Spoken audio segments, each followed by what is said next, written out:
Ideological fundamentalism refers to when ideology genuinely convinces people that the world consists of a struggle between good and evil. Other states tend to be seen as enemies, not because of what they have done in the international system, but based on the political identity that has been assigned to them. Similarly, we consider ourselves to be inherently good. Again, not as an assessment of what we objectively have done in the international system, but because of the political identity we have also assigned to ourselves.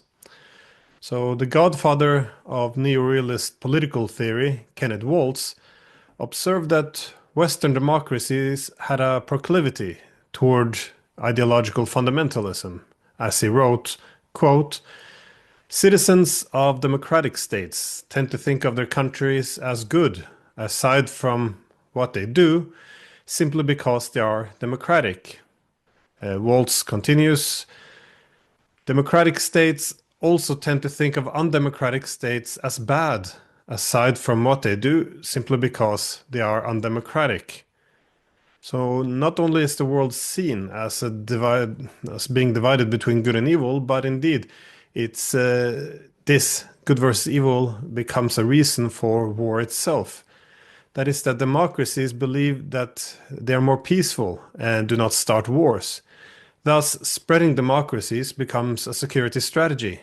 Indeed, democracies are so peaceful that the democracies make the case for war against non-democracies to make them more democratic as a strategy to make the world more peaceful. So again, peace then derives from the good guys, that is the democracies, defeating the bad guys.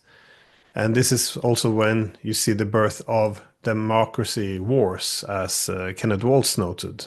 Now, this good versus evil tendency in the ideological fundamentalism itself is to some extent embedded in human nature.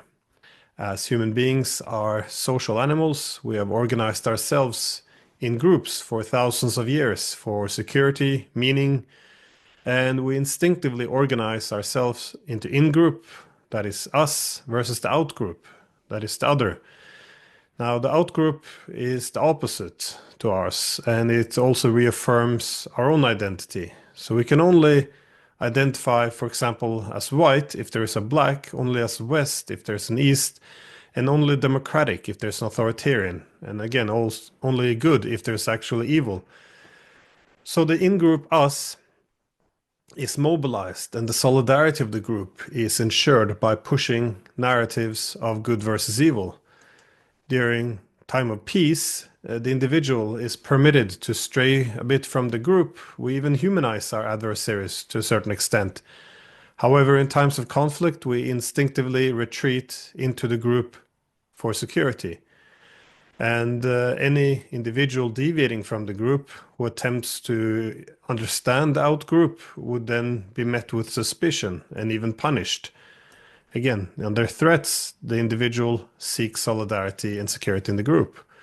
Now, this is, again, built into human nature, but ideology amplifies it. That is, we exaggerate what unites us with allies, and we exaggerate our differences with our opponents. Now, why does ideological fundamentalism matter? It is said that the international system is defined by international anarchy, meaning that there is no one center of power that monopolizes on the use of force. The point of departure in international security is therefore the security competition. Each state must arm itself to be safe, yet security for one often becomes insecurity for others. This is why the principle of indivisible security has always been key, that is, seeking to elevate one's security not at the expense of others. Now, the rational decision maker recognizes therefore that more weapons does not always result in more security. Rather, the security competition should be mitigated, and often armament would simply therefore increase insecurity. So how can this be achieved? Well, a good first step would be mutual understanding and trust building, to put yourself in the shoes of the opponent, to reduce mutual security concerns. Yet, in the West, we have largely lost this ability. We no longer discuss the security concerns of our opponents, be it China, Russia, Iran, or others, and your attempt to understand could be interpreted as sympathy, indeed, treason. So, this is a problem, because only looking at how our opponents threaten us only tells half the story. And such a limited analysis undermines our security, because we can't mitigate the security threat which we pose to others. And if we can't do this, then we're only left with deterrence and defeating our adversaries. Now, this obviously sounds very familiar, because this is what security discussions are now reduced to. And we've ended up in a very absurd situation, as we constantly threaten other states and even attack other states. We interfere in their domestic affairs, topple their governments, invade, occupy, balkanize, expand military blocs, deploy offensive weapon systems. Yet to suggest that others might consider us a threat is again met with suspicion. Meanwhile, it's always assumed that our opponents are driven by evil intentions, because their actions are never a response to anything that we have done. Their actions are deemed to be aggressive, and they always happen in a vacuum because of their belligerent nature. Now, with such a mentality, it's near impossible to reduce the security competition.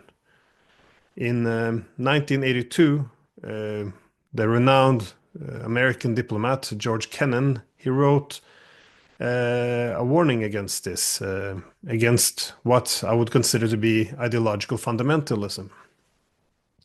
Now, George Kennan wrote back in 1982, quote, "I find the view of the Soviet Union that prevails today in large portions of our governmental and journalistic establishments so extreme, so subjective, so far removed from what any sober scrutiny of external reality would reveal, that it is not only ineffective, but it's dangerous as a guide to political action. This endless series of distortions and oversimplifications, this systematic dehumanization of the leadership of another great country, this routine exaggeration of Moscow's military capabilities, and of the supposed iniquity of Soviet intentions." The year after, in 1983, NATO launched its Able Archer military exercise. And this led the Soviet Union to believe that they were under attack and a nuclear war was almost triggered. At this point, President Reagan made a startling realization, and he wrote in his biography, quote, "3 years had taught me something surprising about the Russians. Many people at the top of the Soviet hierarchy were genuinely afraid of America and Americans." He continues, "I'd always felt that from our deeds it must be clear that Americans were a moral people,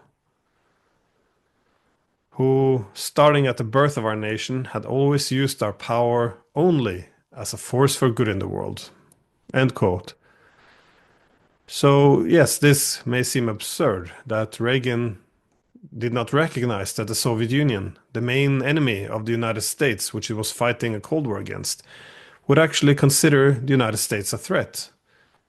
However, what has changed in the present time? Do we still suffer from the same ideological fundamentalism George Kennan cautioned against? Where is the ability today to assess ourselves, to put ourselves in the shoes of our opponents? After the Cold War, the United States pursued a hegemonic peace in the world, which was legitimized by its liberal democratic values. That is, NATO expansionism became a manifestation of this.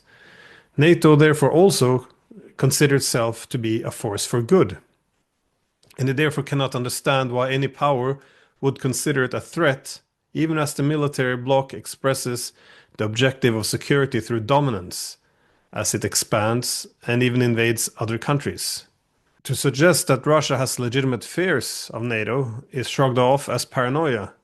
Indeed, the argument is that Russia should welcome NATO approaching its borders, because this will bring peace and stability. And indeed, China should also be happy that the US ensures the freedom of navigation along its coastline.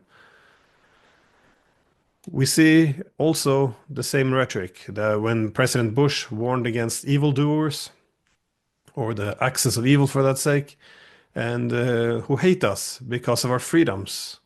So they don't hate us because anything bad we have done, but hate us because we are so good. So we see that with ideological fundamentalism, there's common tendency to build up narratives to support this battle of good versus evil. Now, the most common explanation for any of Russia's reactions to NATO expansion is to dismiss it as simply spoiling its plans to restore the Soviet Union. Now, and the most common evidence provided for Putin's desire to restore the Soviet Union is that Putin believes that the collapse of the Soviet Union was the greatest tragedy of the 20th century, seemingly with no context required, as this quote has been used probably hundreds of times by both politicians and journalists to explain why the Russians are really concerned about NATO expansion. Now, we can go to the Russian government's website and actually read the speech, as he does not actually refer to the greatest geopolitical disaster, but a major geopolitical disaster. So here's the quote from the speech. We should acknowledge that the collapse of the Soviet Union was a major geopolitical disaster of the century. As for the Russian nation, it became a genuine trauma. Tens of millions of our co-citizens and compatriots found themselves outside Russian territory. Moreover, the epidemic of disintegration infected Russia itself. Individual savings were depreciated and old ideals destroyed. Many institutions were disbanded or reformed carelessly. Terrorist intervention and the Khazar capitulation that followed damaged the country's integrity. Oligarchic groups possessing absolute control over information channels served exclusively their own corporate interests. Mass poverty began to be seen as the norm, and all of this was happening against the backdrop of a dramatic economic downturn, unstable finances, and the paralysis of the social sphere. End quote. So this seems like an important context, which is always missing for a very good reason. And what is the premise here? Well, later on, Putin was asked to elaborate on his comments, and he said, anyone who doesn't regret the passing of the Soviet Union has no heart. Anyone who wants it restored has no brains. Obviously, Putin's speech, which is presented as key evidence to support the narrative of Russia's desire to restore the Soviet Union, is obviously, well, let's call it a dishonest way of presenting the intentions of the speech. Ideological fundamentalism does not only support narratives, but it also incentivizes the development of a new language, consisting of simplistic binary language to reflect the struggle of good versus evil, or to give legitimacy or deny it. Now, our interests are framed as the advancement of good values, while the illegitimate interests of our adversaries represent the opposite. That is, in the competition for dominance during the Cold War, the US was the leader of the free world, while the Soviet opponent was an evil empire. After the Cold War, the US framed its new adversaries as being part of an axis of evil, while the US was a crusader for freedom. The US attempted to replace Russia as an energy provider to Europe, and this was framed as countering the Russian energy weapon, and instead spreading America's freedom gas and the molecules of US freedom. So again, the two sides wanted the same thing, but by framing it as good versus evil, it's not even comparable. George Orwell referred to newspeak, the creation of a new language that makes it near impossible to express or even think anything in opposition. So we see that gunboat diplomacy as the intimidation of other states is now freedom of navigation. We no longer seek to dominate and impose our will, we seek to negotiate from a position of strength. We do not do torture, we have enhanced interrogation techniques. We do not do subversion, we have democracy promotion. We do not support coups, we support democratic revolutions. We no longer invade countries, we have humanitarian interventions. And we do not expand a military bloc that redivides the continent. Instead, we have European integration. The EU doesn't have a policy to establish a sphere of influence. No, it has a policy to establish a ring of friendly, well-governed states. During the Ukraine war, a peace summit was organized in Switzerland, among other places, where the stated objective was to mobilize support for Ukraine. At the meeting, the president of Poland called for decolonizing Russia and breaking it into 200 states. This was called a peace summit. Even though we did not invite the opposing side, that is the Russians, we did not discuss their security concerns, and we did not even discuss a ceasefire or peace at all. Now, this is the danger of ideological fundamentalism. We trap ourselves in narratives and language that criminalizes diplomacy and peace, and only see confrontation and the defeat of adversaries as the solution. As Raymond Aron once noted, idealistic diplomacy slips too often into fanaticism. It divides states into good and evil, into peace-loving and bellicose. It envisions a permanent peace by the punishment of the latter and the triumph of the former. The idealist, believing he has broken with power politics, exaggerates its crimes.